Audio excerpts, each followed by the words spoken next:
Hello，大家好啊！歡迎嚟到牛丸佬嘅頻道。開始之前，記得用你哋嘅發財小手訂閱同埋讚好，仲要撳埋個鐘仔，咁樣一有新片時，你就會第一時間知道噶啦。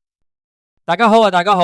今集繼續我哋嘅狗仔花生分析環節，係冇錯。今集係要用啲閒聊式嘅方式同大家講解下兩單最近嘅娛樂新聞。第一單係講葉倩文同曾展望一齊去幫展覽打卡啦，仲有啲甜蜜小互動嘅花邊啊。第二單係曾展望自己出聲講到靠葉倩文上位，捱6年做兼職嗰啲比較堅定嘅說法啦。先講聲，我會好清楚分開邊啲係新聞入邊嗰啲事實，邊啲係我或者網民可能會做嘅推測，因為唔想大家將我嘅垃圾留言當成準則。好，準備好啲人體爆米花，我哋開場。講第一單之前，先溫馨提示，呢單新聞係由網媒報道嘅，講到葉倩文同曾展望一齊出席尖沙咀一個由李玉玉 Yoyo Lee 搞嘅塗鴉加波普藝術展，展期係9月27日至到10月12日。今次活動請咗佢哋做嘉賓，兩個人分享對花語心意嘅感受，仲講到啲甜蜜互動，例如 Sophie 暗示收過花，兩個人一齊打卡同講情話之類嗰啲，呢啲基本係嚟自於網台報道。好，正經講呢單先，畫面想像好簡單，尖沙咀藝術展打卡場波普色彩嗰啲氛圍本身已經好浪漫啦，兩個人嘅氣質配合嗰種本來就係媒體最中意嘅情侶檔出現嗰啲味道，要嘅就係浪漫話題以及可以帶動觀眾點 like 同分享。但係除咗 marketing 角度呢，重點係 Sophie 喺活動入邊講嘢同佢哋互動嘅方式有啲小曖昧。報道講到呢， Sophie 暗示曾經收花嗰句話唔係我估，係新聞入邊有提。講到呢度呢，兩個層次要分清楚。第一層呢係公關層面，品牌想要嘅效果係吸人流、吸商、吸睛。大家都見到情侶檔出現咯，媒體有 headline， 社交媒體有畫面，廣告嘅得益人心。我推測，純屬推測，品牌方喺邀請嘉賓嗰陣，可能都會諗住揀有情侶感，而且粉絲基礎唔錯嘅一對，做出一啲小故事線，效果會好啲。呢種安排唔係犯罪，係做 marketing 嘅常規操作。但我哋唔好吹到入神，暗示收花唔等於分信，收唔收花，花係邊個送，係佢哋兩個先知道啦。再講細節，報道提到嘅展覽係李玉玉嘅塗鴉加波普藝術，係一個好易造成視覺共鳴嘅場地。喺呢種地方拍拖打卡，大家都會覺得哇好浪漫，但係實際上係有好多宣傳元素喺場景背後，等於話兩條魚同時跳上台面，魚同台面都係企圖吸眼球。呢度呢，我要做少少比喻，藝展場景呢就好似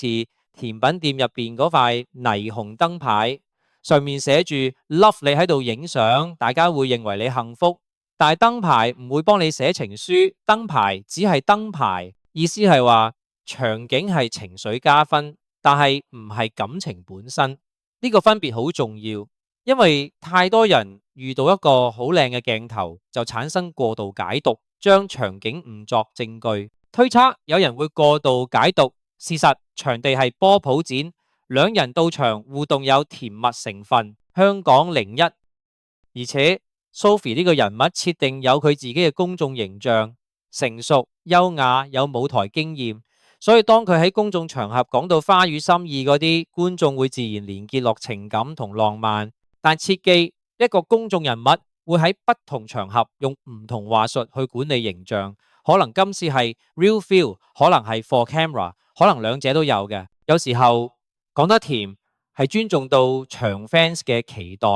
講得保留係保護私人生活嘅方式。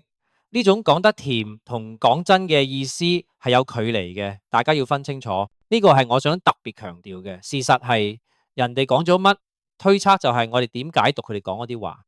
再深入少少，社交媒體生態令到每一個甜蜜瞬間都容易被放大，尤其係當你係情侶檔本身就係焦點，兩個人喺公關活動入邊做互動，往往可以被包裝成戀愛進程嘅一個 checkpoint， 粉絲會用心咧去填補空白，例如咧佢哋出席一齊穩定關係，佢收到花有驚喜，求婚前奏，呢啲都係粉絲文化嘅自家劇本啊！你要知道，粉絲寫劇本係免費又慳錢，但現實可能係一束花係朋友送，或者係品牌贈送嘅道具，抑或根本就係報警花。除非事實核實，否則我哋唔可以用單一畫面就推斷人生大走向。推測粉絲會填補空白，事實報道只係提到暗示收花，冇講送花者身份。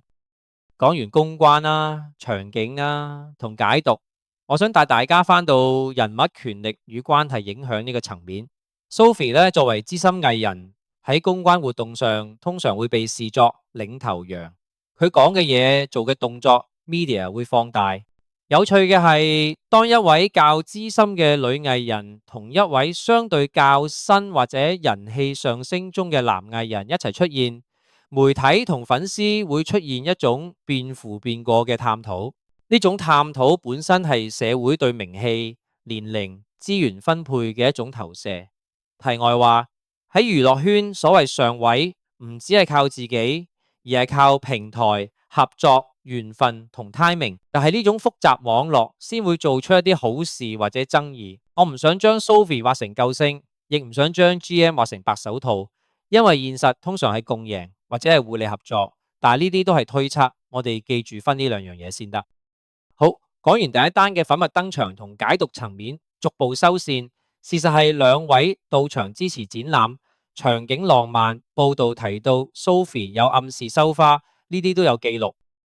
而我個推測就係品牌有策劃成分，粉絲會過度填補，私人感情深淺唔係由單一事件決定。大家唔好見到一束花就幻想去到婚禮。好，第一部分完結，轉第二部分，今次會爆多啲內情式嘅語句，因為係曾展望自家講嘅內容仲幾直接。大家記住，我會標明事實同推測。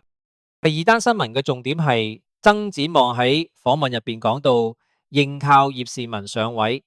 捱6年要做兼職幫補，唔敢話自己好辛苦咁樣嘅字眼，呢啲係佢親口講出嚟嘅內容，所以喺新聞層面呢係屬於當事人講法，係比較直接嘅事實。當你聽到一個新晉藝人講靠某某上位，直覺可能係阿媽有陰謀論、有炒作、有黑料浮現，先冷靜。佢講認靠葉倩文上位可以有好多重層意思，可能真係意思係 Sophie 幫佢帶資源啦、介紹工作啦，或者係一齊一個 project 之後人氣跟住上升，又或者佢係用誇張式表述去表達感恩，呢啲都未必係真嘅，可以只係拍攝效果呢。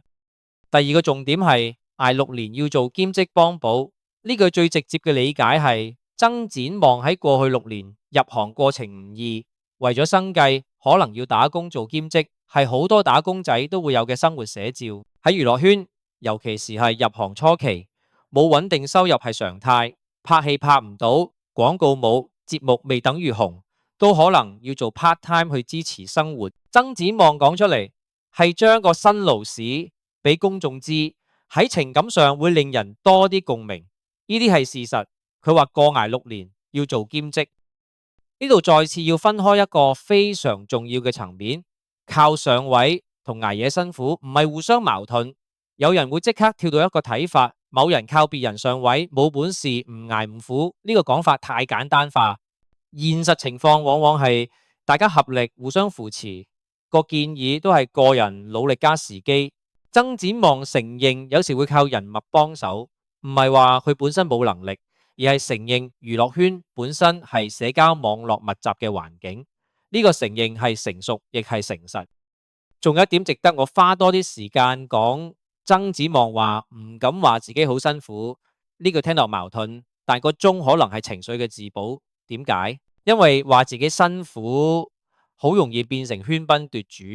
一方面你想表達自己努力，另一方面你又唔想好似只係喺黑年啊。事實佢咁講，推測佢可能想保持正能量形象，同時表達現實艱難。再深入嘅推測層面， GM 講出靠葉倩文上位呢樣說法，對 Sophie 呢種較資深較有名嘅藝人會有啲影響力。媒體標題一出，可能會令部分觀眾產生兩種極端反應。一係覺得 Sophie 好偉大，好有眼光，係 mentor；二係覺得 Sophie 似乎係有意出位，幫人上位以換取曝光。但我哋要記得，唔係所有幫忙都係用利益交換嘅角度去理解，更多時候係業內互相扶持，當中既有真心，亦有利益互換，兩者共存。做藝人呢啲灰色地帶好常見，你要用一個更細緻嘅眼光去睇，而唔係即刻去做 moral panic。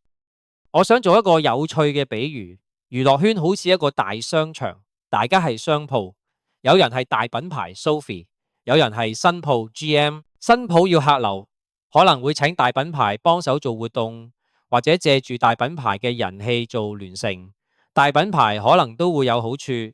如顯示佢有眼光，營造人氣圈層。呢個商場唔係純粹靠拳頭決定勝負，而係靠合作、資源分享同塑造話題，唔係邊個幫邊個就一定係依賴。當然呢個畫面亦會被外界誤讀成邊個撐邊個。另外，從 PR 操作角度睇，增展網嘅講法可能係一種策略。點解？一來坦白講，我有靠人幫手，會令佢顯得真誠貼地，拉近與觀眾距離；二來表達捱過艱苦可以製造勵志線，吸引更多嘅支持者。換言之咧，呢類語句咧有可能係訪問包裝下嘅 personal branding， 當然亦可能係純粹情緒釋放。人哋真係講真，點樣分辨喺長遠之後佢做咗啲乜？佢嘅工作機會同曝光有冇改變，先可以比較客觀判斷。呢個就屬於我哋可以追蹤嘅方向，唔係即時可斷定嘅事實。我諗大家特別注意嘅係，當社會用上位呢個字，背後有好多階級機會不均嘅想象。政府嘅政策、行業嘅制度、媒體嘅偏好、資本嘅流向，都會影響一個人可唔可以上位。一個藝人可以有才華，但如果冇平台、冇資源、冇機會，都可能無法發光。增展望講自己過去嘅辛苦，正正提示咗娛樂圈呢個生態問題。呢啲係一個值得更宏觀去討論嘅議題，唔只係八卦，而係行業現實。到呢度呢，我諗整合一次，事實上兩位一齊去咗一個展覽，並且有甜蜜互動。而增展望亦公開講述自己嘅職業路徑同對 Sophie 嘅某程度依賴。而我嘅分析係，品牌同公關操作可能喺背後，粉絲同媒體會做過度解讀。增展望嘅語句可能係誠實，亦可能係個人 branding， 兩種可能都要同時考慮。請大家千祈唔好因為一篇報道就做英雄審判，亦唔好因為一個訪問就去人肉某一方。娛樂新聞好易膨脹，但亦正因為膨脹先至好睇，呢個係人性。咁最後呢，做一啲又好笑又認真嘅娛樂性結論。如果你問我呢兩單合起上嚟係咪有表演，答案係有，但可能係善意嘅表演多過惡意嘅 drama。 Sophie 同 GM 可能係一個真感情，可能係一個公關案，可能兩者都有。重點係如果佢哋係真心相處，祝福佢哋；如果係工作合作，祝佢哋生意興隆。喺呢個過程入邊，媒體同埋觀眾有責任唔好去過度惡意解讀，亦要尊重藝人，保留私人空間。至於你我中意睇八卦係人之常情，睇完就記得放低，無需要跟得太深。好似我哋食完一包薯片，即刻翻去做自己嘅事。好啦，今集就講到呢度。如果你中意今次呢類型嘅深度拆解，記得 like 同埋 subscribe， 同埋喺下邊留言，你覺得邊一個情景最有可能係真情實意，係精心策劃，定係兩者共存？你哋嘅留言係我下一集嘅最大燃料。下次再見，拜拜。記得睇新聞要帶放大鏡，但係唔好帶放大鏡去人屋企門口。